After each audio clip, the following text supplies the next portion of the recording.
What is the most gruesome/gory thing you have ever witnessed in real life? My wife had a C-section for both kids. Watching the doctor pull them out of her stomach was a sight I'll never forget. On one hand it was magical watching them be born, but on the other hand it was very bloody, and it almost didn't seem real. I have been waiting my whole life to share this. Such a gruesome story. When I was 7 years old I ran a fever and had abdominal pain. Got to the ER and was told I needed emergency surgery to do an appendectomy. Oh, how I wish it turned out to be that simple. The surgery is done, nothing changed. 3 days pass and they find what's called a Meckel's diverticulum. A defect in the gig tract. They performed surgery and close me up. I'm doing well for about a day. Then things go very south. Turns out they cut my intestine a little during the surgery and didn't realize it until I had gone septic and was full of gangrene and necrosis. They performed another emergency surgery the next day. I was too near death to be put completely under. I witnessed cutting the stitches open, then opening my stomach and green slime pouring out. It smelled like death. A mixture of rotten eggs and decayed flesh. I remember it was warm and I could feel pressure relieved from my abdomen. I don't remember much past that. It's not over, though. When I fully woke up in the recovery room, I realized I was left with a 5-inch long, 3-inch wide open wound. Missing muscle stitched together intestine and pain 24/7. A few hours after I woke up, they told me it was time for my first dress change. I had no idea what that meant as a 7-year-old. For the first time, I had to see the wound they told me about. They started to peel the gauze back. I fought. It took 4 AL nurses to hold this roughly 50-pound 7-year-old boy down. The pain was 10 out of 10. I begged them to put me under. I cried and kicked and screamed, but they said they couldn't. When the dressing was off, I looked down and saw everything they had done to me. I blacked out, probably fainted. Every day, twice a day, for 3 to 4 months I had a dressing change, and every single time, I wished I would have just died. Now I am 30, and this is what I was left with. There is no muscle under any of the scar tissue. We had been up all night partying and heard a tremendous crash outside the house. We ran outside and saw that a car had come off the freeway. There was a lady lying at the curb and the vehicle had come to rest down the street. I run up to the woman to see if I could do anything and realized I was looking past her forehead into her brain. Since I couldn't help her, I ran to the vehicle only to have the occupant reach out to me and take his last breath. Talk about a ruined high. Saw a lady fall off the back of a motorbike her husband was driving, only going about 30 miles per hour on a gravel track, but she split the main artery in her leg and bled to death in front of us before the ambulance could reach her. The whole thing was less than 3 minutes. Not to go too much into it, but the pressure of the blood being pumped out sprayed the leaves of the tree above where she was laying, approximate 12 feet. Just remember her face fading from pain to fear to sadness, then still. I was only 15 at the time and it was just me, her husband and a lady with her dog that witnessed the death. Still think about the husband sometimes. If it was you that lost your wife in Gosford Forest Park 2016, I hope you are doing well. Still think of you and what happened at least once a month. I was the security manager for a series of hospitals in my state. I went from site to site, kept schedule coverage, handled PTO requests, and filed timesheets for my subordinates, but about half of my job was on foot. I patrolled the halls, staffed security stations, and handled disorderly or combative patients.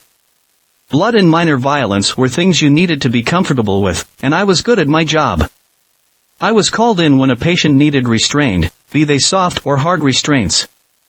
I had to use my handcuffs once, but it wasn't an overly physical job. Most situations could be solved with conversation and an intimidating presence. It helped that I'm 6 and weighed in at around 220. One day, I got a call over the radio while I was training one of my new SOs. There was a disturbance in the parking lot between a patient and his wife.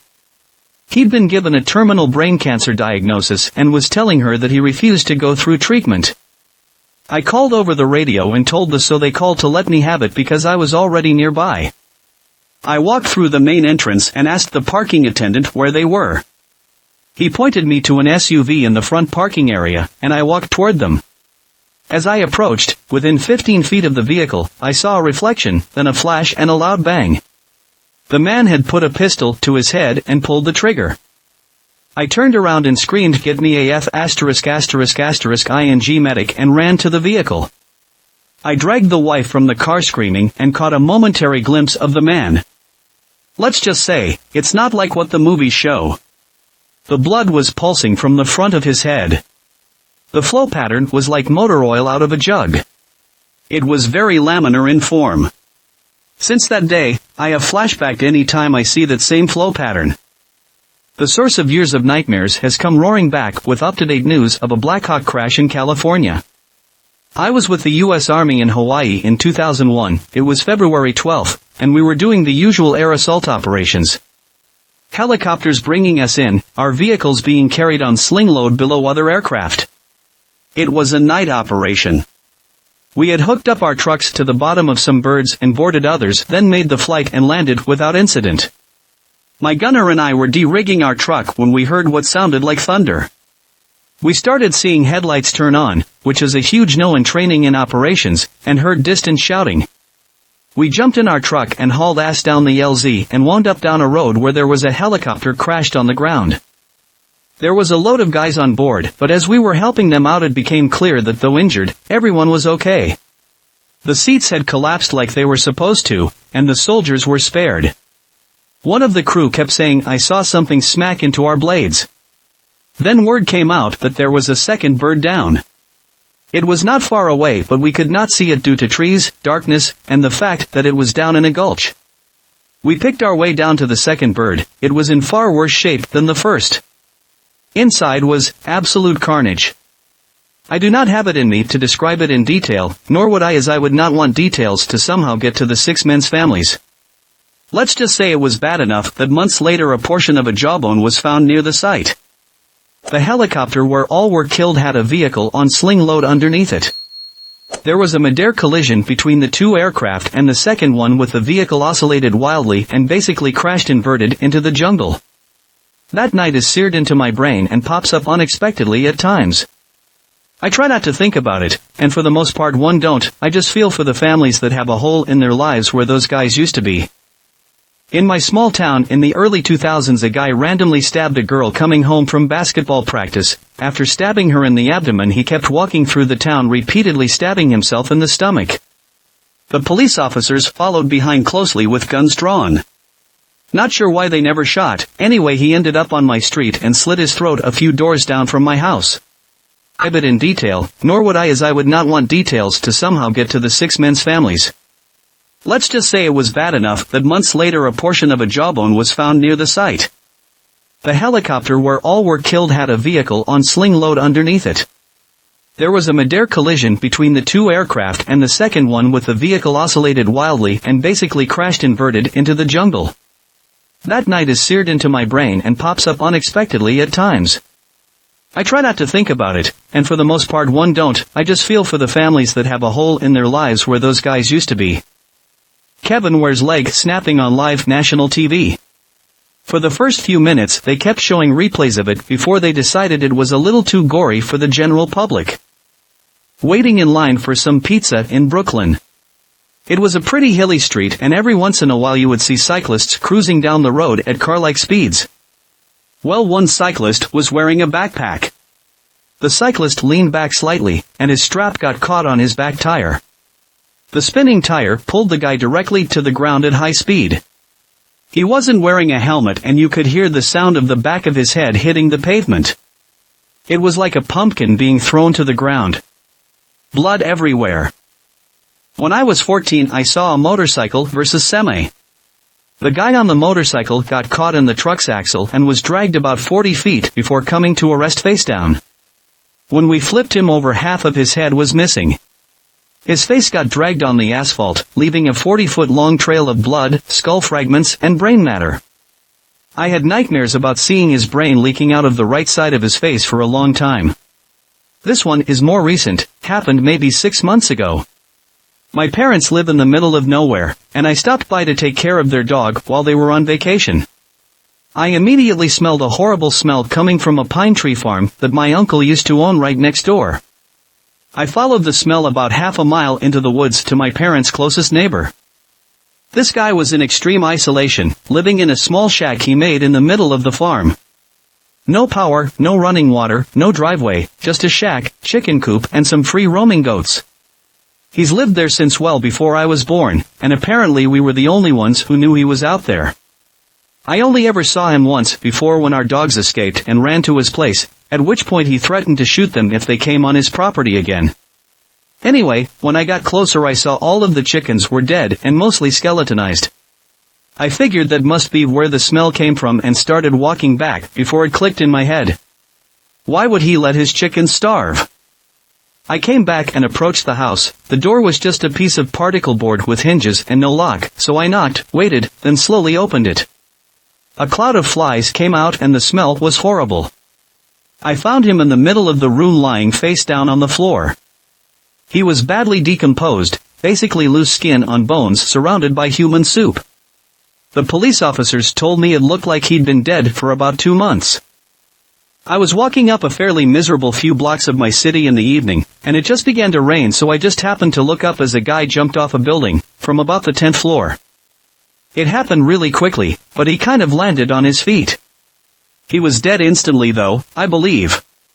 That didn't really disturb me very much for some reason. It was just a few days of oh well, that was kind of buggered up. The one that stands out to me was a house fire across the street from me. At about 3 a.m. on a morning in early March, I could smell smoke, so I got up and went outside. The whole neighborhood was doing the same. Firefighters showed up ASAP. Police officers were helping drag the hoses. They burst in the door with an axe, and it was just kaboom, a massive rush of fire and black smoke. Everybody started to push backward, very intensely. The fire squad was fighting like nothing is ever seen before, full respirators, up on ladders, carrying hoses, chopping at the exterior with axes, absolutely amazing effort. They made it inside, and about 20 minutes in, I asked a firefighter if anyone's inside still. He said confidently that no one was inside luckily because it's completely destroyed. First floor collapsed into the basement. Then a naked woman, with her hair gone, came walking out of the smoke. Her legs were black and flesh hanging off of her. I remember no sound came from her, and her hands were out front of her. She looked like she was steaming. I recall thinking how beautiful she was somehow. Her body was so feminine, but very so much destroyed. It was terrible. The paramedics and everyone were just looking at her like she was the Walking Dead. I can still see her walking. I don't know how she did it. She was dead before the ambulance could pull away. A girl and her boyfriend next to me were crying at the top of their lungs, and then, a firefighter from the second floor came out of the smoke, with a body on his shoulder, respirator and tank, an axe in his other hand. He puts down the naked body of a man who was obviously dead. The tongue was hanging from this dead man's mouth, I remember, because it looked about 8 inches long. Paramedics were doing what they could, but he was dead. That firefighter was like a 6 feet 4 inches black man. He pulled his mask off, and was just weeping tears. It was memorable. Then came the third body, the dead man's fiancée, a beautiful young woman, and she looked so peaceful. Paramedics were doing what they could. She was dead. Her and her fiancé were on the top floor, and died from smoke inhalation, in their sleep. In the news I saw a name I recognized. The father of the young, engaged woman, was a friend of mine. I didn't realize his daughter lived across the street from me. He asked me what I thought and how I was doing. I just said to him as convincingly as possible that they all looked very peaceful and didn't suffer, I'm certain. Me and him never really saw each other again. I know he and his wife had to move away, because that was their only child. It was a true misery to witness this, I must admit. I'll not forget it, I don't believe. It's been 8 years, and I can still see it clearly. Pulled over to check on a one-car accident. Young guy, maybe 30, tossed into the passenger side of the car. The car spun out and hit a traffic control box. His head hit the passenger side window. He was unconscious, but breathing blood in and out of his nose. This happens when your TM, the sac around your brain, is ruptured. It isn't survivable. He has his hockey stick and other sports equipment in his car. He was young and in decent shape. If he had been wearing a seatbelt, he would just have been a guy with a total car. I looked him up on Facebook and it was incredibly sad. He was loved by his family and friends. Please wear your seatbelt. Fighter pilots do, race car drivers do. Such an unnecessary death. Probably mild compared to the others in the thread, but once when I was on the way home, I saw this staff on an e-scooter cruising down the side of the road. Suddenly he just fell over. He seemed to have hit his head pretty hard on the road. I was like, oh no, so I ran over to help him up. He was up by then, but his hand was damaged badly. His ring finger and pinky were snapped back at some ungodly angle, and I'll never forget the white of the bone showing through. I asked him if he needed an ambulance, but he stopped me and scootered away. Still have the image in my head. I was driving on an off-ramp with my then 5-year-old son.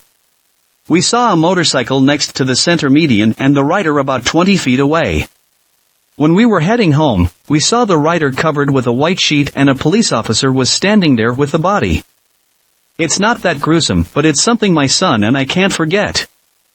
When I was a kid, we were playing in an abandoned lot. At twilight, we saw 3 cars driving through the lot. We weren't supposed to be there, so we hid in the brush.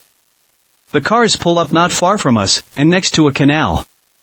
One guy is pushed out onto his knees, and we can see since the headlights of one of the cars are on him.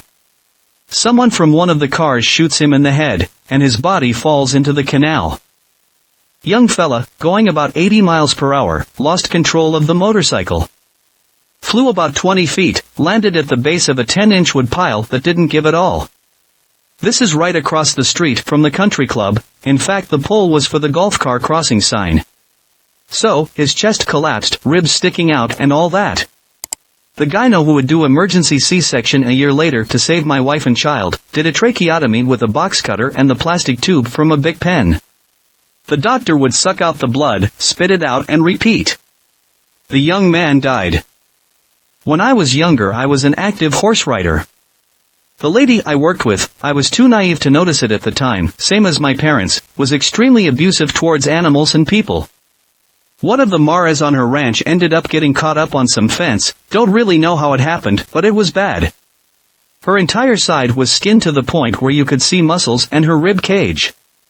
Instead of putting her out of her misery gently, the owner took a gun to her head and blew her brains out. She didn't die right away. She laughed at the horse the entire time as it just convulsed and died painfully.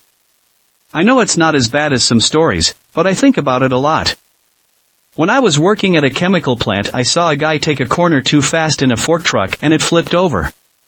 He wasn't wearing his seatbelt and got ejected from the seat far enough to the top of the cage to crush his head. I saw it all and was paralyzed for a moment by the horror of it. I shook it off, ran over and killed the engine. My coworkers came running and together we lifted the forklift off his head far enough to pull him free, but it was obviously too late. That stream of blood running down a nearby drain still haunts me. The aftermath of my dad committing suicide via shotgun. The bone flecks and stringy pieces of brain on the ceiling were something I wasn't expecting.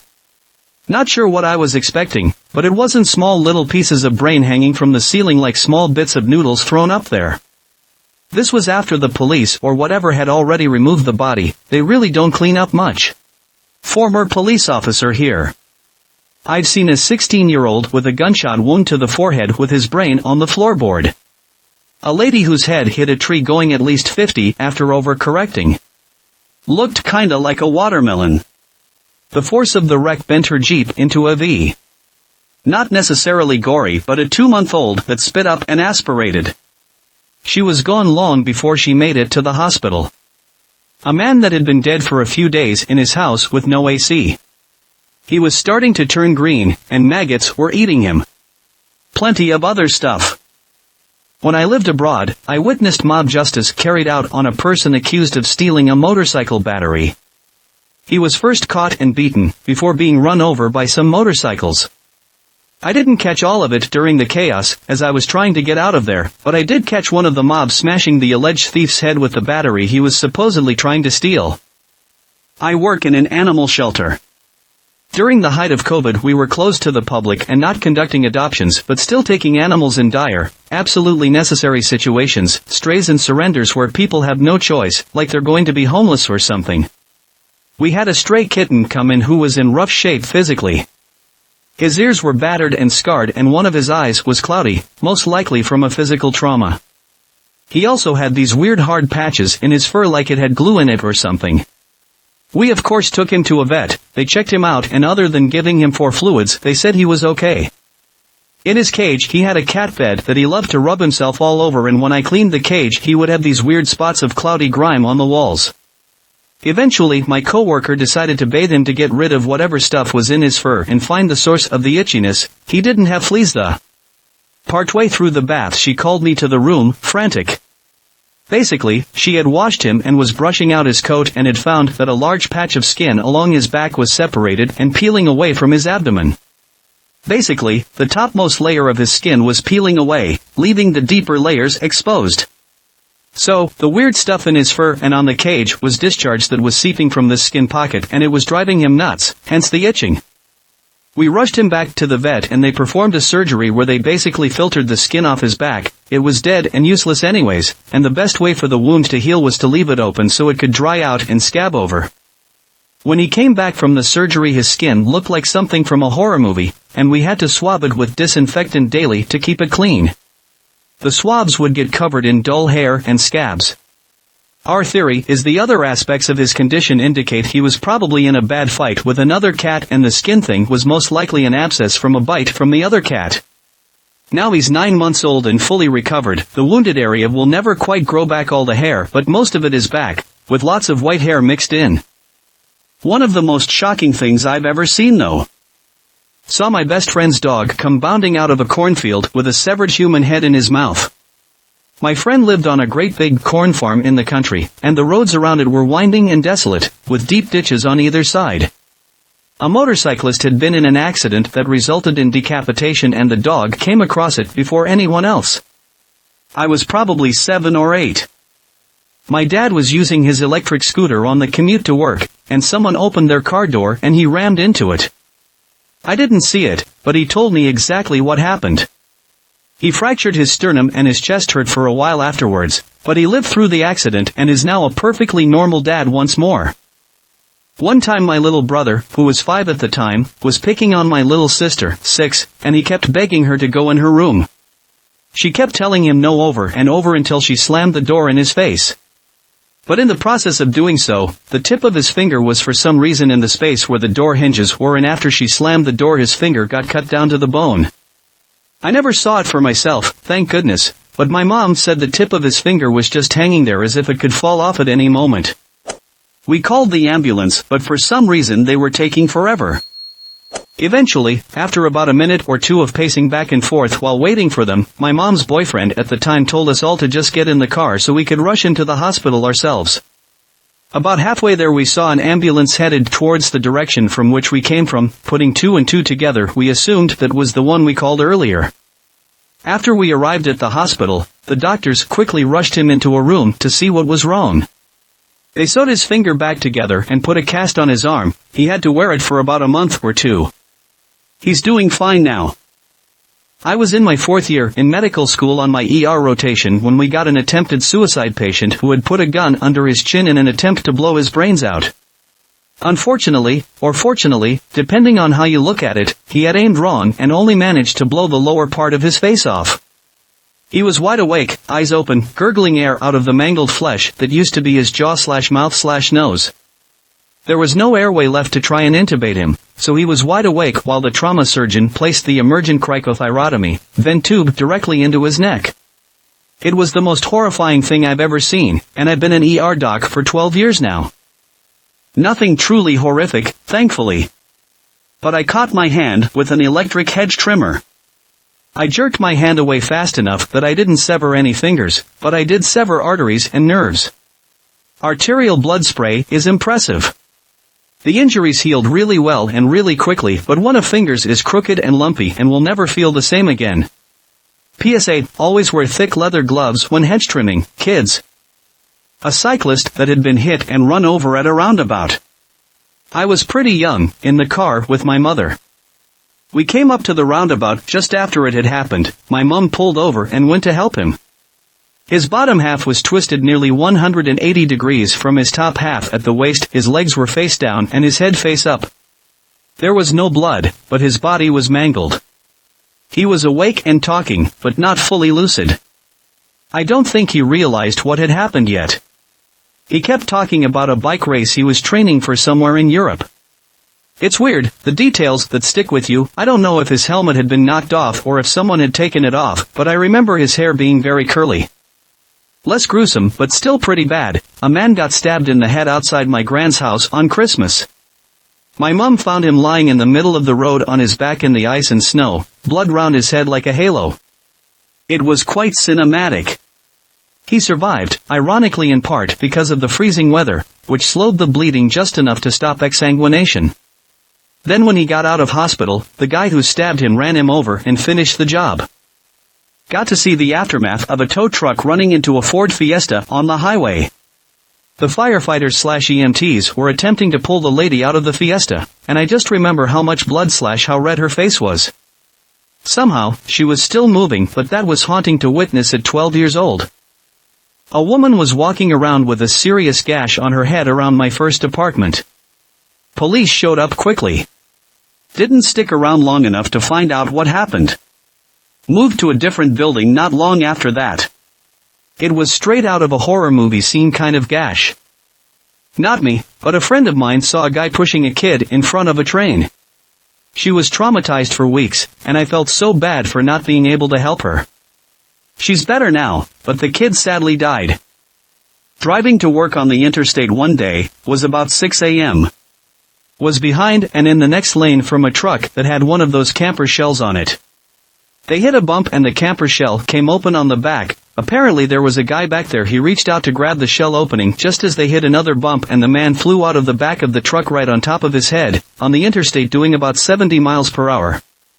I saw his skull split. God, it was awful. This happened around 2014 or 15. When I was run over by a car and dragged 40 foot down the road, my foot was broken and dislocated.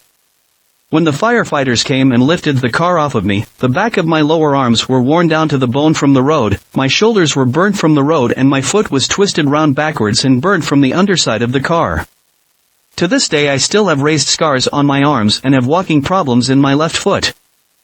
I was first on scene to an accident that happened ahead of me during a road trip. When I first walked up to check on the vehicle occupants, I only saw the driver, who was in mental shock, just staring blankly and couldn't speak. Then I noticed the passenger, who was leaning against the driver, decapitated. Never could get that image out of my head. I am an EMT now, accident was years before, and I've yet to see anything even close to that gruesome. I used to work at a veterinary emergency center. My most gruesome case was the victim of a dogfight. There was a full-thickness laceration more than 360 degrees around the neck. It spiraled a few inches, so the ends didn't meet. All of the important structures, jugular veins, esophagus, trachea, were visible and contaminated with dirt and hair. The owners elected euthanasia due to cost constraints and poor prognosis. There were other injuries, as well. We have a road going into town that is the deadliest road in the area, as, even though the area is flat around here, there are sharp turns that drop 30 feet into an orchard. One night I was driving home alone and two people on motorcycles passed me going too fast. I roll my eyes since it's a no-passing area too. One of them didn't take the turn well and went over the edge into the orchard. A lady was on the other motorcycle and was already hysterically calling for her partner. I look over, guy isn't wearing a full-face helmet, and I nearly vomit when I shine my flashlight at him while the woman was calling 911. His whole side of cheek was a hole and was gurgling blood.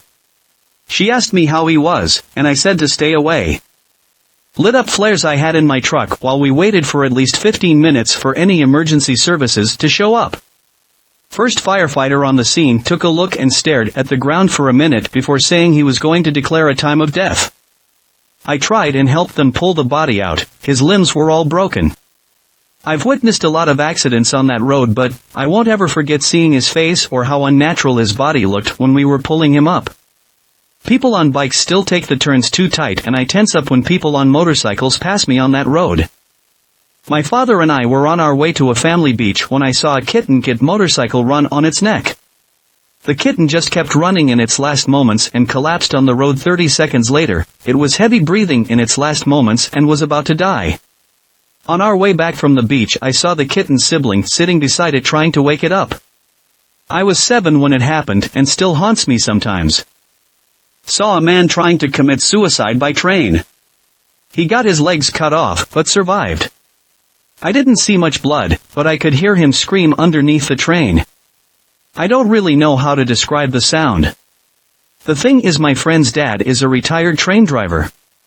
He had experienced it 5 times and the first 3 times is terrible, but afterward, it's just a nuisance. He had to do a lot of paperwork and explain he didn't do it intentionally and there was nothing he could do. A mom even tried to get him in jail for killing her son. Didn't see it happen but saw the aftermath. Me and my friends were all climbing trees a few years ago, pretty high, higher than we'd gone previously. This kid says, "I don't like this, I'm going back down," and I basically agree with him. I heard a very loud snap, followed by a thud and an incredibly distinct crack.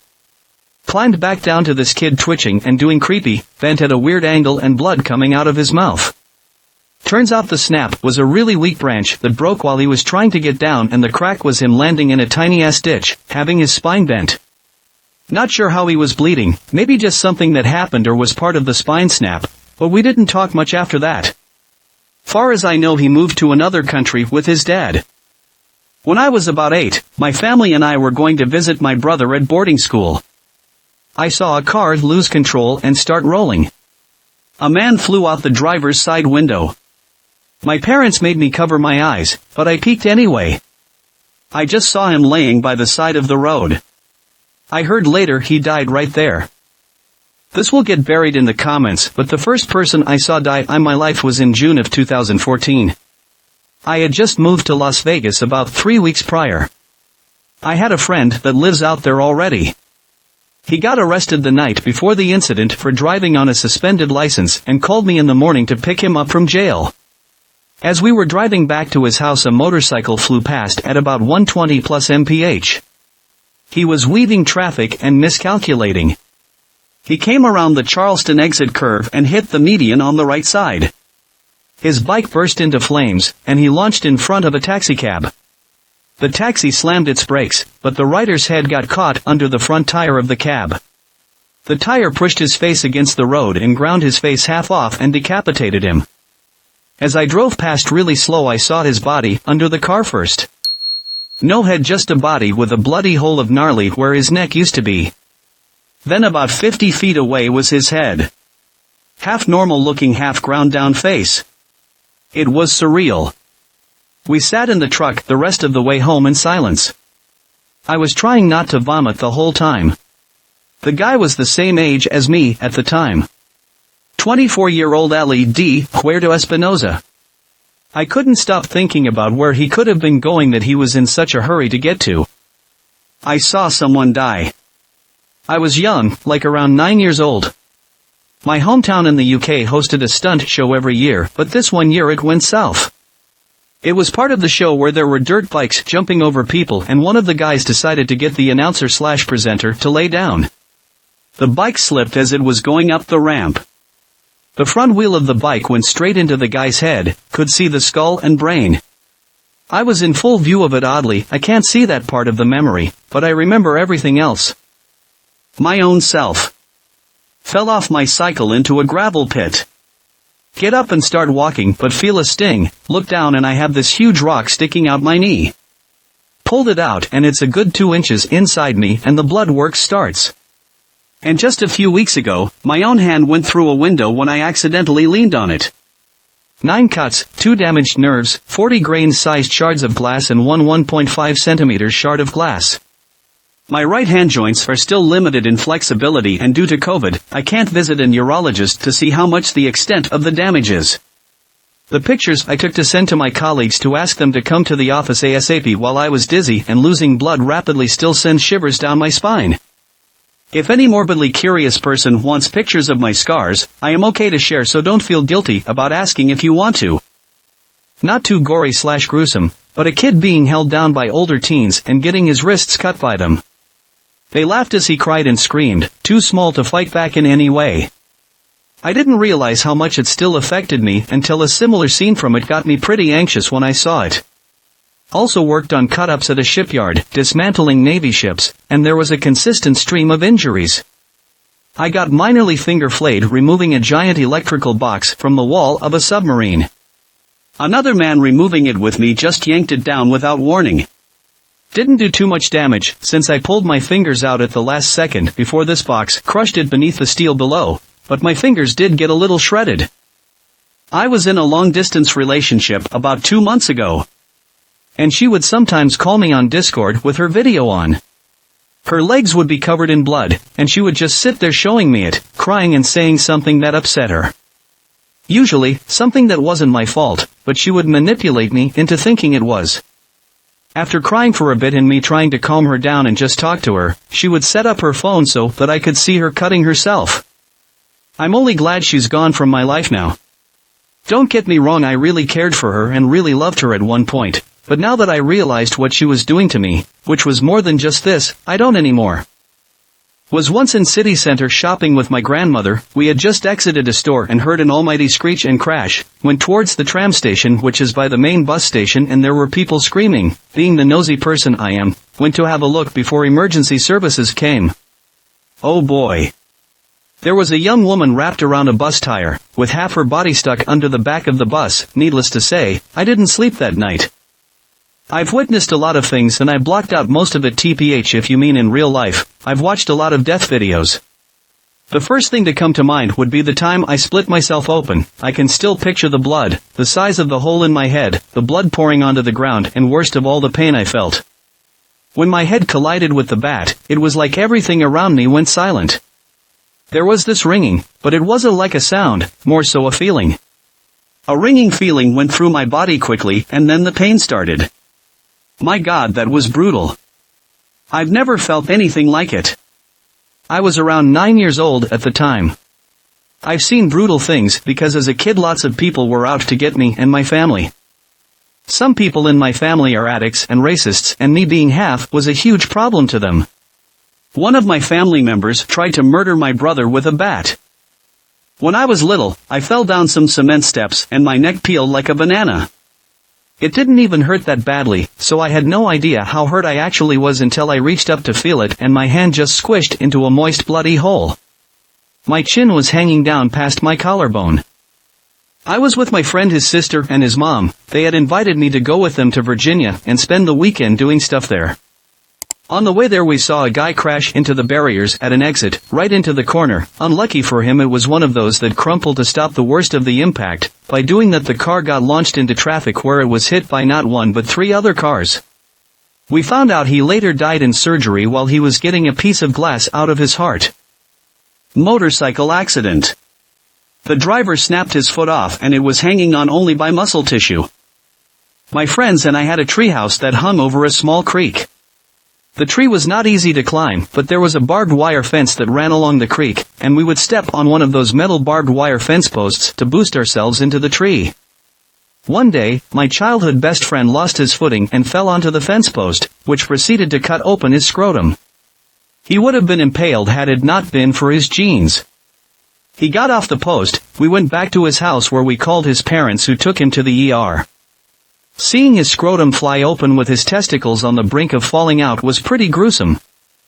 I worked a few doors down from the finish line waiting tables during the Boston Marathon bombings.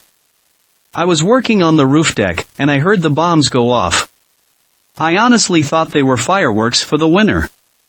There was so much confusion, and once we realized what was going on, everyone ran. Tables were left with money and food and drink. It was awful.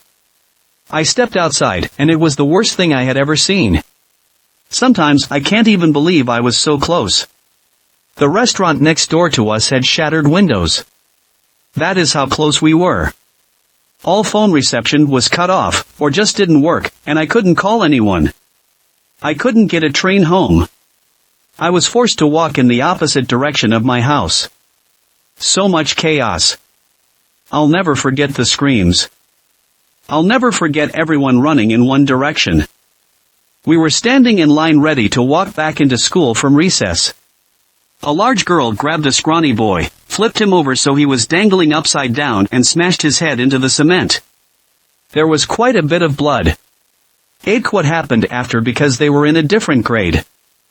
Not gory, but I saw someone get hit by a car when I was around 10 or so.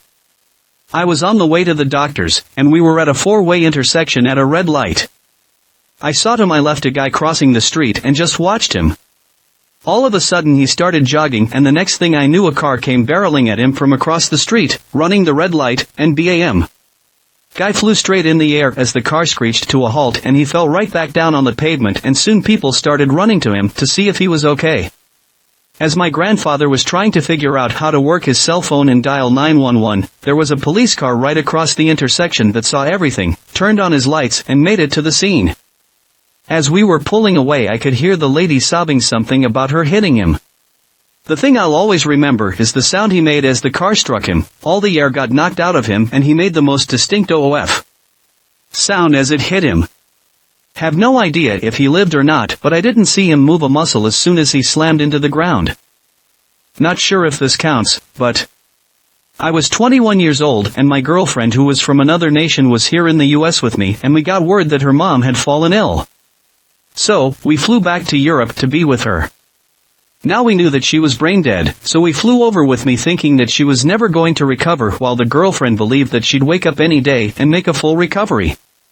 We got to the hospital, and we saw the woman.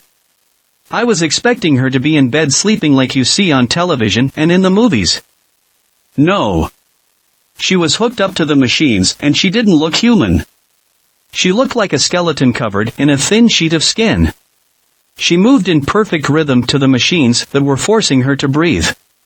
She looked like an animatronic Halloween prop. The spark of life, whatever it is that makes us look alive, is gone. I was looking at a corpse that the hospital was cruelly keeping alive by force, and it wasn't life. She was gone and wasn't coming back. The girlfriend and her father both said that they'd be back tomorrow to be with her. Thankfully, in the middle of the night, the corpse finally died. I have told every long-term relationship that I have been in that no, I don't want to be kept alive by machine, because that's not living. That was in January of 2000, 20 years later, and I can still remember the visuals, I can still remember the sounds. Worst, I knew her for a small time when she was alive, but all I can remember about her was her final night in that hospital room. A few years back, my family and I were living in a house that was on a cul-de-sac. Our backyard was surrounded by a tall wood privacy fence, and behind that was the end of a local highway that ended at a stop sign where you could turn left or right. Straight ahead was a drainage ditch and a barbed wire fence that bordered an open field. That highway ran a few miles in the opposite direction, winding through residential areas before reaching the freeway. People liked to ride motorcycles on it. You can probably see where this is going. One evening, my kids were in bed and my wife and I were watching Doctor Who in our bedroom, which was in the back portion of the house. It was around 11 o'clock at night, and we were about to call it an evening. I heard a Harley-Davidson approaching the intersection, which was not uncommon. This time though, the engine noise was followed by a scraping and a crashing noise. Then nothing. I knew that there had been a crash, so I jumped out of bed, threw on a shirt and some flip-flops, and grabbed a flashlight. There was one streetlight in the vicinity of the intersection, but I suspected, rightly, that the rider had gone over the curb and into the dark field. I was dreading what I would find. When I went to my back porch, another motorcycle pulled up to the intersection and stopped. The rider got off and made a cell phone call to 911, and I heard him saying that his friend ran off the road and he couldn't see him anymore. I knew I was going to have to go over there at that point, so I climbed over the fence and ran to the guy and asked him where he last saw his friend. He pointed to the darkness on the other side of the street, so I turned on my flashlight and ran over there. At this point, the guy on the phone is narrating my actions to 911, which I thought was absurd at the time. I also realized that he had had a few drinks at that time. The first thing I saw when I got to the grass was the motorcycle. It had hit the curb and somersaulted to a stop about 20 feet into the grass. Looking around more, I finally spotted the rider, lying face down in the grass with his head turned away from me. He was completely motionless. I ran over to him and leaned down to check the vitals when I finally got a good look at his face. The half of his head that was turned away from me was gone. There was just an empty opening where his skull and brain used to be. I then looked around my feet and saw that I was standing in a debris field of pieces of skull and brain, in flip-flops. Instead of touching his, now obviously broken, neck, I got close to what remained of his head and listened for breathing noises. Nothing. I ran back to the guy on the phone and pulled it out of his hand. I identified myself with the 911 operator and described everything I had seen and told her that I believed that the writer was dead. At that point I noticed an enormous blood splatter on the curb where his head had contacted the cement. It was pretty wicked looking. I then walked over to the body and described the scene and location, then waited there for the police to arrive. When they did drive by, I waved my flashlight at the car until they came over. The officer walked up, looked at the guy and said, "It's obvious," and walked away while talking into his radio. It turns out the two writers had been out drinking and were riding back home when they decided to take the back way down this particular highway. The surviving writer had warned his friend about the end of the highway, but apparently the message didn't get through. The police officers asked me a few questions, then the investigators showed up while the coroner bagged the guy up. I walked back to my house and thoroughly washed my hands and unprotected feet before going to bed. My wife was pretty curious until I told her that I had seen the guy's brain lying on the ground. Two lessons that I didn't really need, but I still took away from this: don't drink and ride a motorcycle, freaking duh, and also wear a helmet. I doubt the helmet would have saved the guy, but at least it could have been an open casket funeral for the family. Standing on a corner waiting for a bus in Germany when a man and a woman on a motorbike went through a red light and plowed under a truck. They weren't going all that fast, but the man wasn't wearing a helmet, and if he weren't fully decapitated, it was close. Worst thing was the woman was still conscious and crawling around on his body screaming. My dad is a runner. He runs at least 7 miles a day and is now in his mid-60s. Back when he was in his early 40s, a police officer was walking his K9s. These poorly trained pups saw him as an escaping suspect. 3 German shepherds mauled him, one biting his forearm to the bone. He lived and those 3 dogs were put down. My father is an animal lover and feels terrible about their deaths and protested being them put to sleep, but their training made it too late in the eyes of the police. These dogs attacking him hurt him far less than these animals being put down by no part of their own. He now donates to animal shelters monthly. I've worked at a 24-hour emergency vet hospital as a receptionist for about a year now, so in my time there I've seen a good number of gruesome things, from pet size missing / popped out to hit by car pets. The most gruesome thing by far has to be when I decided to cover an overnight shift short notice. Usually overnight isn't too bad, but that night I got a call from one of our good clients about their pet being attacked by an animal, most likely a coyote, and having wounds. The way this man was speaking, it didn't seem as if he was too worried. He was just too calm, so I let him know they were able to come on down and just give us a call from the parking lot, not letting the clients in by COVID. I finally get the call about 30 minutes after that they arrive. I get a technician to come out and assess. I see from the door that the owner brought the pet in a laundry basket, and from the look of my coworker it's bad. I finally get around to going to put treatment area, and there I see a bloody mess. The poor dog was missing a good chunk of its abdomen / stomach area, and its intestines were basically hanging, and the poor pet was hanging for its dear life. I had to call the owners and get a verbal to humanely euthanize the pet because we were unable to do anything due to how bad and poor shape this poor dog was. I felt really bad for the owners having that as their last image of their poor pet and not even being able to properly say goodbye or be present for the euthanasia. Sad face. I work in surgery.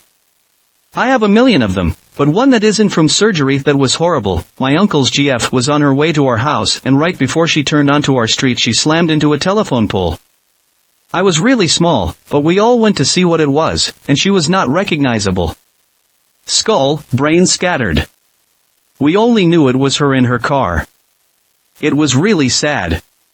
He didn't date after that, and he passed away all alone at 42 from a heart attack. Not me, my boyfriend has seen these. We're both first responders. I haven't been in long enough to see anything, but he's been one for almost 6 years. Head-on collision of 2 cars on the thruway. Was 2 a.m., one was going the wrong way, and neither car noticed until the last second. Both DOA, didn't even attempt car. A person going the correct way had a seatbelt on, but was shredded up. The injuries wouldn't sustain life. A person going the wrong way's car was flipped. They were in the back seat at that point, also mangled. I still don't know the full story, and I don't think anyone but law enforcement does, but there was a man who was out in the shed for a couple hours, and his wife was concerned, so she called to get him checked up on. Why she didn't go out herself and check I don't know, but this whole thing is fishy. He was found with a laceration spanning his entire abdomen, but was alive, said it was from a saw accident. Died days later in the hospital. This happened a couple of days ago, actually. Drunk driver hit 2 teenage boys and sped off. One was declared brain dead at hospital with severe lower body trauma and the other with manageable injuries, but isn't okay mentally. My boyfriend actually had to go to the hospital for this one because he and his partner got blood in their eyes as they helped wash the conscious kid's hands off with sterile water. A punishment beating, quite common here in Northern Ireland. Basically, paramilitaries dish out justice to those who are either out of control, etc. They range from a simple beat down with baseball bat, crowbar, etc., still severe, to getting kneecapped where the person gets shot a direct on the kneecap or lower leg. I live in a small town. When I was a teen, Dad and I noticed a brown Ford car sitting in a field row. This is highly unusual. Farmers never use small cars to see their fields. It is always a red or white truck. So, we thought someone was stuck or hurt. We pulled into the road with his truck, stopped behind the car, and approached the car. No answer was received when we shouted, which made us really think someone was hurt or passed out, as the silhouette of someone in the driver's seat was obvious. My dad decides to try the driver door. It was unlocked. Teen me was not at all prepared for what was going to happen. A very rancid, very distinctive smell hit the air. What was once a man fell out when the door was opened, leading my dad to quickly jump away. A shotgun fell with him. His head, what was once his head, was something I couldn't explain. Anything I even compare it to still won't be completely accurate to what I truly saw. The best way I could put it is it was like his head bloomed into a big, red, gruesome rose. The inside of the door was stained with blood, and what I know well is brain matter. His body wasn't too fresh either. A smell had already stirred, the blood was no longer bright and runny, his arms were already becoming dark with rot. It was very messed up, and the smell alone ended with me going back into the truck while my dad called the police. I don't remember much after that. I do remember police officers showing up, but I spent most of my time after that just trying to blank out what I saw and smelled. God, the smell. I later learned that he committed suicide due to a custody battle. I do want to reiterate that the smell is what really got me. The visual was bad, but I'll admit that I've seen pretty major injuries even when I was a teen. It affected me a lot at the time, but it really doesn't affect me now, and I'll say that, the house fire incident, that happened when I was 5 affects me more now than what this situation did. This wasn't me but my mom. When she was little, her sisters and her parents went to lunch after Sunday Mass. When leaving, a man was waking in the middle of the road without looking and got hit. My mom saw that the man had bloody eyes. And from that day forward, he was known as the man with the bloody eyes. Now, a few years back, my mom mentioned it to my dad. Dad looked at her and said, "That was my uncle that hit him." He fled the scene because he was scared and dead mute. My dad worked in a machine shop. Guy next to him was running a lathe. A lathe spins the material horizontal to the ground at thousands of RPM as opposed to the cutting implement doing the spinning. There was a safety ring that was to be bolted to the ground and the extra material placed in the ring so if the material started to spin off-center and whip it would just spin inside the safety ring. Loud but harmless. The coworker failed to bolt down the safety ring, the material spun off-center, through the unbolted safety ring and buggy whipped the operator, lopping his head and face in half. My dad was closest, hit the emergency stop and was over the guy in a second. He said in 10 seconds he had a 5-foot circle of blood around his head, and he was looking straight down into his brain. Somehow the guy survived, but prob would have been better off if he hadn't. He was in his early 30s W/2 incredibly young daughters when it happened. He's lived in a nursing home ever since. This was about 25 years ago. My dad died 8 years ago, so I've not heard anything since. My dad used to check in on his wife and kids a few a year. I do body removal for the coroner. I have seen it all. Rifle shot to the head, hangings, stabbings, shooting, ODs, car accidents and lots of decomps. Lots of decomps. I find it all very fascinating. People ask me all the time how I'm not traumatized from it, but I guess it's because I know what I'm getting into? I mean, I don't usually know the main details before I arrive on the scene, but I know someone is dead, and most likely how they died, but I am prepared for it. Some of the stories in this thread are super traumatic because people were just minding their own business and bam mangled dead person. This was one of the goriest things I've seen at college in the dormitories. I had to watch as my close neighbor was taken away on a stretcher, mask on and all that shebang. Sadly, he died of diabetic coma the following day. Me and my friend whom I was hanging out with saw this happening and we were speculating on what happened. Sometime later, his family, specifically his mother, came along and was packing up his room and asked what had happened, and they replied that he passed away due to the above-mentioned diabetic coma. Such a question would have been rude especially to a mother, yet she was comfortable enough to tell me, perhaps because I was one of his neighbors. The most gruesome thing period was the year before, when a different neighbor committed suicide by jumping out 5 stories high. Especially when the police were knocking on my door harshly because they had thought I did the deed, and for the rest of the day, some of my closest folks were trying to get into contact with me to see if I was alright. Neither story felt super gory in terms of visuals, but that were the gruesome things I had been personally invested in, especially seeing what a dead man was essentially being taken away from the dorms. A while back my brother had a cat. One day she was pregnant and about to pop. So she went all over the house, squeezing out babies, some stillborn, some not. A few weeks after the ones who survived were born, my mom decided to pick up some ferrets. Big mistake. The ferrets eventually got out, beelined for the kittens in the bathroom, and attacked them, nicking their jugulars. So much blood was on the floor and sink, and the kittens were just mewling and shaking as they bled out. My dad had to hold one of them as they died in his hands. I got to watch my pick of the litter die, and I couldn't do anything. He took them out back and buried them. As for the ferrets, he took them outside and came back in with a bloody pocket knife but no ferrets. I didn't ask. I visited a friend after an operation on her eyes. She was wearing sunglasses when I got there. Halfway through she took them off and the eyes were out of this word. She had light blue irises, surrounded by deep red eyes and some blood leaking out of the corner of one of her eyes. It was incredibly disturbing. I work for the railroad and can get called when there's a fatality at a crossing. Various body parts, brains, things I couldn't identify, but for some reason the one that sticks with me is a guy that got rolled up like a burrito inside his car. His skin was intact, but the guys moving him said it was like trying to pick up 200 pounds of gel in a garbage bag. When I was 4 or so, some guy got into a motorcycle accident right outside my house.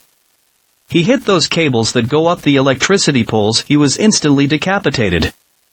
I still remember standing outside with my dad, his head right next to the drainage grate and his body several feet away. Dad says he has VHS footage somewhere, but I don't know where it would be. Still, it was pretty gruesome. I'm an ICU RN, so I see a lot of horrific stuff daily, but there's one patient I still think about, and the only time I had that blood-chilling moment of looking at something and your brain going wrong. The older gentleman came in with weird bruising, ended up being necrotizing fasciitis that was quite extensive. By the time I saw him he had his first round of debridement, and his entire side was missing skin. It was all down to the muscle tissue. You could see his obliques on his side/abdomen, pretty much all the tendons in his arm and leg on the affected side. His face was at least spared, but man was that disturbing. I've also seen an organ harvest of heart/liver/kidneys, but I don't really count that because it's a procedure in the OR. But it's death interesting to watch a surgeon pull a beating heart from someone's chest. 2 years ago, I was driving back home from a night class at college. At one of the intersections, I saw a fresh car accident with first responders just arriving. A car challenged a semi-truck. As expected from that kind of altercation, the car was lost. It was obliterated into small pieces, and so were the people inside the car. If I hadn't been held up in the school parking lot, I may have been involved in the accident myself. Was driving home and they had all 4 lanes of the highway closed down. As I passed on the service road I saw the accident. A horse trailer with 2 horses had crashed at high speed. It was horrendous. Both had died instantly I assume. One was decapitated. Never seen so much blood. As kids, during playtime, we were just minding our business when suddenly we heard a blood-curdling scream. As we went to see what happened, we saw a classmate lying on the ground, with her leg bent in a way that shouldn't be possible. Apparently she slipped and fell and broke her leg. My own accident was probably gorier, but I have no memories of it. I crashed riding a bicycle and severely injured my head. I've heard stories about how I tried to get up while bleeding from a lot of various places. The fire department had to hose off the street afterwards. Walking along the train tracks, I saw the top/front half of a big beaver in the middle of the tracks. The body was cut right in half and the guts were spilling out with the bottom half, legs and tail, completely gone. As I kept walking, I saw the bottom half sprayed all over the tracks, bushes, and down into a lake. The train absolutely obliterated the bottom half of the unfortunate thing. Me and my parents were preparing to go on vacation. I was ready to go, but my parents were both looking out the window. Being curious, I looked and oh boy, it was bad. There was a lady that looked like she was in her early 20s lying on the ground, with a disturbingly broken head accompanied by a pool of blood. You could see a part of the car's windshield was shattered, probably where she hit her head. Luckily, the driver remained there and called an ambulance. When the ambulance arrived, the woman barely managed to move her hand, but there were signs that she was alive. I didn't get to see the whole thing, but apparently the news said she survived with severe head trauma. What a way to start a vacation. Well, that worst injury I've ever seen was something that happened to my dad. He is a hunter and was jet-lagged, decided to screw on arrowheads before nap and cut his pointer finger in tendon. There was a recording of, I think, surgery too. He showed me. Anyways, it's fine now, but it took 5 surgeries to fix. The worst injury I've ever had was when I blew my finger up when playing table shuffleboard and my finger got squished. I was in traffic, and I saw a large stretch of road with motorcycle parts scattered all over and a white sheet over the body. I didn't see anything too gruesome, like I didn't see it happen. I only saw the aftermath and no blood or anything. I knew motorcycle accidents could be brutal, but I never saw the aftermath of one until that. I never had the desire to ride a motorcycle, but I especially never had one after that. It kinda stuck with me, not gonna lie. I grew up in a hunting family.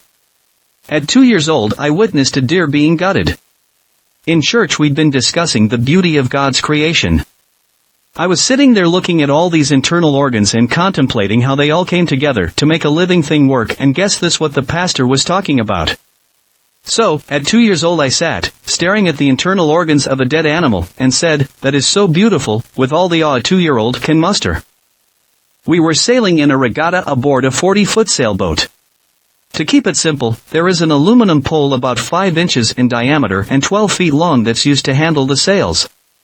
A middle-aged guy was wrestling with it on the front of the boat, when a gust caught the sail it was connected to.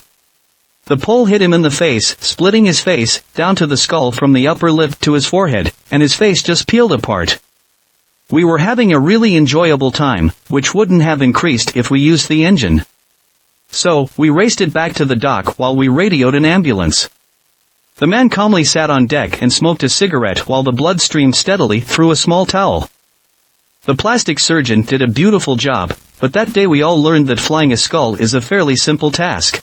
I live right next to a large street. It's 4 lanes with 2 tram lines in between. In front of my house is a tram station and a traffic light where pedestrians can cross the whole street or get to the tram station. A school is nearby and there are a lot of school kids using the tram.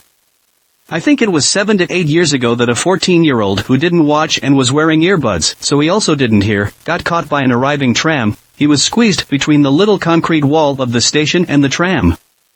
I did not see that happening. I looked out the window and I heard screams. There was no blood, nothing gory, just his side looking out in between the tram and station. Police came, ambulances, firefighters, traffic workers. The problem was that he was partly run over with some of him stuck between the wheels and his whole body tightly squeezed into that little space between tram and station. They could not move the tram back or forward to get him out.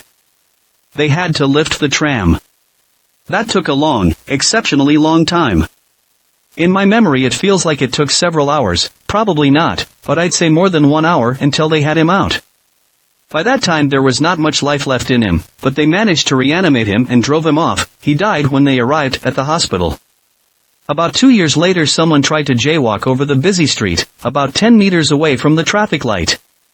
He watched for the cars, but not for the trams. He got run over, was dead right away. I did not see that one, looked out of the window, saw the tram standing in front of the station with a shattered windshield and knew what had happened. I went straight to bed and didn't get out for a while. Earlier this year I again heard screams and looked outside, and at the station was a man lying in a puddle of blood, next to a tram. That blood was just so crazy, so much, it was somehow hypnotizing, or I just had to look because I couldn't believe it. For a minute or so I looked and then again decided that I didn't need to see that. I later heard that he was lucky, got heavily injured, a lot of broken bones in his face also not so good, but the tram bumped him away to the side and he didn't get under it. This place is a bit traumatizing, especially the first incident still haunts me. Driving down interstate in Texas when we saw vehicles begin to slow and swerve at an overpass. As we came to it we saw something in road. It was a woman that had jumped off overpass and committed suicide. Her brains were splattered on the road. My wife and I looked at her for a good 5 seconds as we slowly drove by before it registered that was a person and not an animal, also thought the way she was laying, and her hair was covering face played a part in it. We saw a couple of drivers that had pulled over and were getting out. They were distraught. Turns out they saw her hit the ground but didn't have time to swerve and at least one of them were over. An ICU patient with horrendous pressure ulcers that got infected with necrotizing fasciitis had most of her thigh and buttock tissue surgically debrided. Like, down to the femur. As her nurse I had to pack the wound with gauze. In order to do that I had to reach my hand/arm up and into her thing and buttock. It took about 10 rolls of gauze, 3 nurses, a respiratory therapist and about an hour to do this properly. I volunteered for the local fire department and as a recruit I had to perform CPR on a really old man. This wasn't a typical resuscitation attempt though. The guy started bleeding from his nose and mouth and small, tiny bits kept flowing out with each compression I did. After the whole ordeal it turned out that he had brain surgery 2 days prior to the incident and the lead medic deemed those bits to be brain matter. All of that blood must have been from his head as well, which was flowing into the rest of his body. We did get our OSC though for a little bit, but I don't know what happened to him afterwards. We were tossed into the back of the medic unit and shipped away. Whack stuff to see at 17 years old. Attended a local pop-punk radio station festival when I was 13 years old. I was standing behind one of those metal crowd control fences that look like bike racks when the lead singer yelled "fuck security." Everybody bum rushed the stage. I was knocked over in the crush and pinned on top of the fence, which ended up going sideways and completely impaling my upper leg. When the crowd cleared and security picked me up my leg was laid open with about a 10-inch gash. I immediately went into shock, so I remember watching the surgery and everything very clearly. I had over 100 stitches. I've seen several gruesome sights, wouldn't wish it on anyone.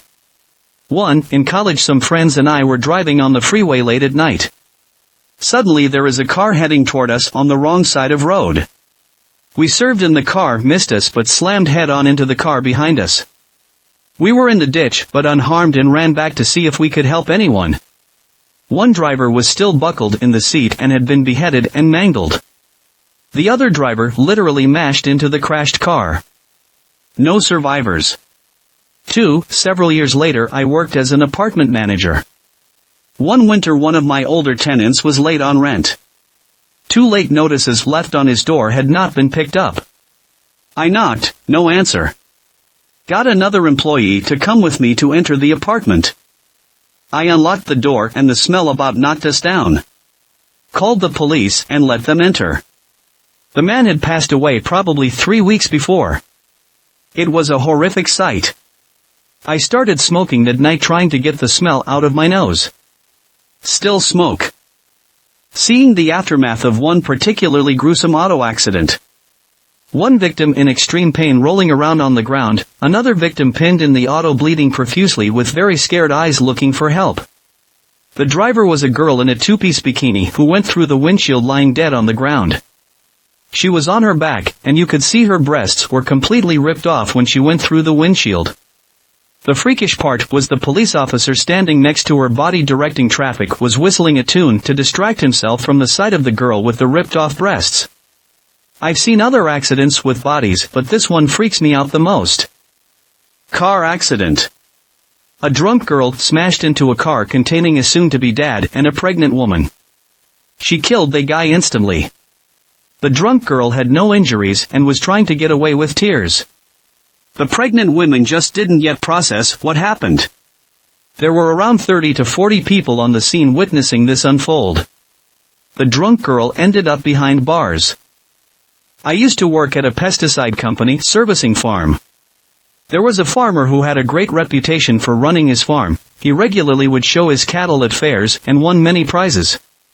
However, the summer I worked there I saw a heifer who had died attempting to give birth. Her calf had been a little too big and had gotten stuck halfway out. This farmer never checked his animals except for those he was entering into competitions. By the way, it had to have taken her several days to die, in agony, every second until then. When I got there was a 10-foot circle of millions, this is not hyperbole, of maggots about 6 inches deep around the dead animal. She was left there the entire summer. He also had a few calves that had died then too. The only difference was the circle of maggots was smaller. This made my spraying to kill flies on that farm for all practical purposes a wasted effort. He paid the company over $250 every 28 days for me to supposedly control the flies. By the way, the heifer died behind the barn, but the calves had been tied to hutches between the house and barn, so whomever milked/cared for the rest of his cattle had to walk by those poor calves every day, and they left them there until the maggots had reduced their bodies to skin and bones. I went to visit family in Mexico, Querétaro, back in 06 foot, and my family out there is incredibly old school. One day my great-grandpa grabs one of his chickens out of the coop and tells me that we're having him for dinner. I didn't know, I was only 11 at the time, that he was going to butcher the thing right there in the backyard.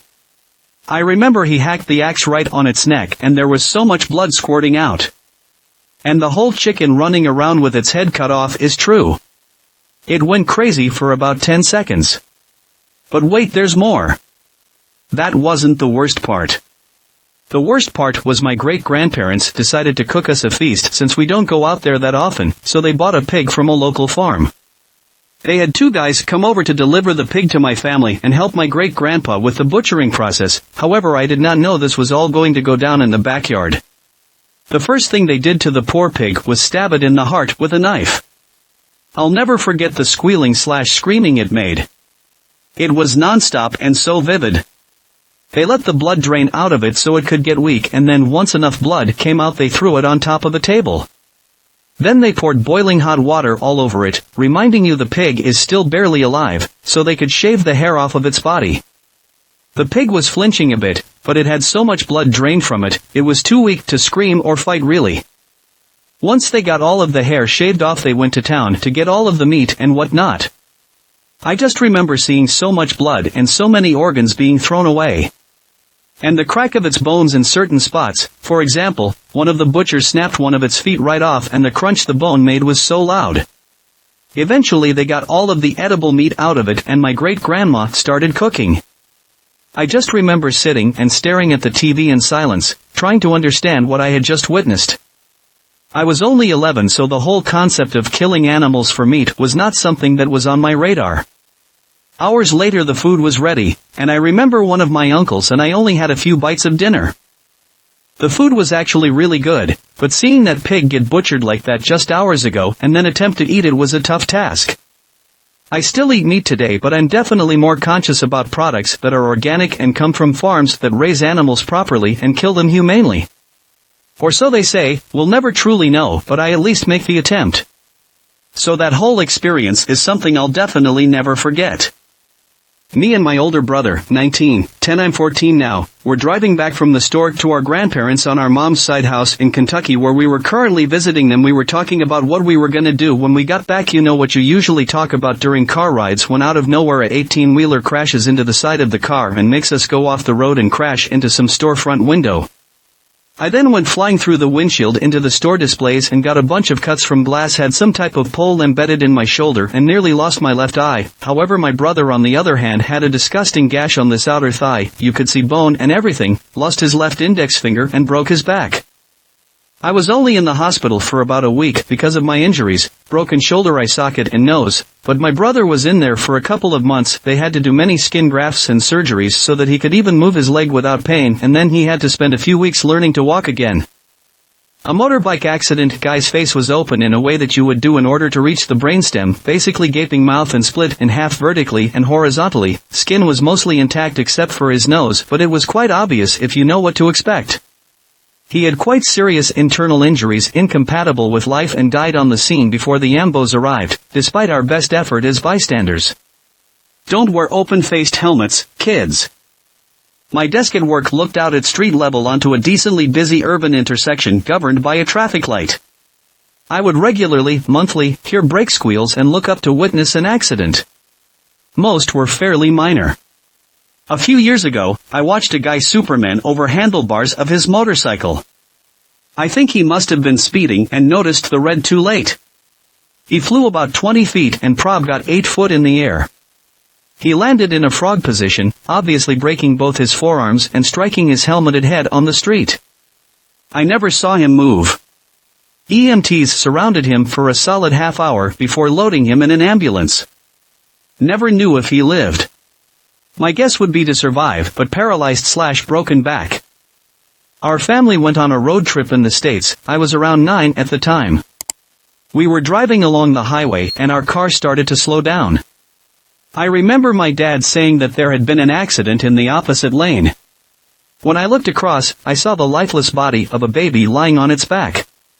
There was no other body visible at the site. I assumed the body was thrown out from one of 3 cars that was irreparably damaged. I will never forget that image to this day. When I was around 13 to 14, my house had been flooded due to rain because the guys fixing the roof left multiple holes in it, without even putting a tarp over them. Because of this, the living room and master bedroom carpets had to be replaced. There was a brief time when the living room's carpet was up and removed, leaving the nails lining where it was affixed to. I, being a stupid kid, decided to start running around and playing. I tried to jump over the nails, and they scraped all over the bottom of my foot. I didn't really see any gore initially because my foot was just pouring blood, but when it was cleaned up I saw a few decently sized gashes. Luckily, they managed to heal properly, and I can't even see where most of the scars were. I was watching a baseball game live in the stadium when the batter hit the ball and it went straight and pegged the pitcher right in the head. The crack was so loud it reverberated around the stadium and echoed. The pitcher immediately fell down clutching his head and flailing on the ground in obvious agony. I had good enough seats that I could see it closer up than I wanted. I already was not a big sports fan and was only going to spend time with my bestie. That didn't really endear me to sports anymore. The guy had a concussion, but I think he ended up recovering. So one day this girl runs up to me. Apparently she had the feels for me, and I won't lie, I had the feels for her too. She was perfect, absolutely perfect, until another girl started talking to me. So the girl who had the feels, we'll call her Maddie, started asking me why I was spending so much time with Alex. The girl who was dragged into this aka started talking to me. All I told Maddie was I'm not. We are just really good friends. Maddie got mad and stormed off. I didn't see her for 5 days, so on the 6th day me and Alex are in a playground just hanging around, then we hear someone yelling stay away from him. I look back at Alex and I see her cold lifeless eyes, a sharp bloody blade cutting the skin on her throat, Maddie's hand gripping tightly onto her jaw, blood spilling out onto sand staining the said sand. Out of horror I let out a scream and ran away. I don't remember this part clearly, but I heard Maddie drop her knife, a body slamming into the ground followed by a grunt. When I turned back to see Maddie being pinned down by a really buff man, Maddie had a joyful look on her face. A bright smile, a love-locked sight. She was staring dead at me as she said, "Don't look for any other whores while I'm gone. That day will forever haunt me." Suicide by train. Found out a couple of days later it was my friend's dad. Thanks for watching. Please comment, like, share and subscribe. The Internet Surfer on YouTube for more horror and scary stories.